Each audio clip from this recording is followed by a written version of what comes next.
কিয়ামত কাল অবধি সে দোয়া আমরা পাঠ করব সলাতে, নিজেদের বিপদে আপদে, নিজেদের সুখ আর দুঃখের দিনে। গাছের নিচে ফিরে এসে মুসা আলাইহিসসালাতু ওয়াসসালাম সেদিন বলেছিলেন, রব্বি ইন্নী লিমা আনজালতা ইলাইয়া মিন খায়রিন ফাকির। হে আমার রব, আমার প্রতি যে অনুগ্রহই আপনি দান করবেন আমি তারই মুখাপেক্ষী। খেয়াল করুন, নিজের মাতৃভূমি ছেড়ে মাদায়েনে পালিয়ে এসেছেন তিনি। মাথা গোজার একটু ঠাঁই পর্যন্ত কোথাও নেই, নেই কোনো খাবারের বন্দোবস্ত।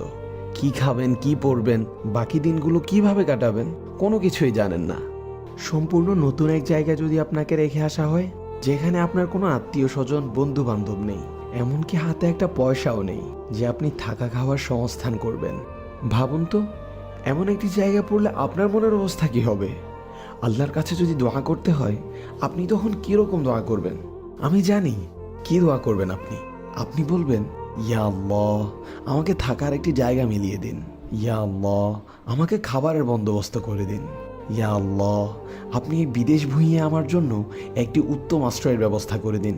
কিন্তু দেখুন, এরকম একটি নাজুক পরিস্থিতিতে পড়েও মুসা আলাইহিসসালাম আল্লাহর কাছে সেভাবে দোয়া করেননি, বরং তিনি বললেন, হে আমার রব, আমার প্রতি আপনি যে অনুগ্রহই দেখাবেন আমি তারই মুখাপেক্ষী। আমার প্রতি আপনি যে অনুগ্রহই দেখাবেন, এই কথাটির অর্থ কি? এর মানে হলো, যদি আপনি আমাকে খেতে দেন তো আলহামদুলিল্লাহ, না খেতে দিলেও আলহামদুলিল্লাহ, আমাকে থাকার একটা ব্যবস্থা করে দিলেও আলহামদুলিল্লাহ, যদি আমাকে নিরাশ্রয় করে রাখেন তাও আলহামদুলিল্লাহ।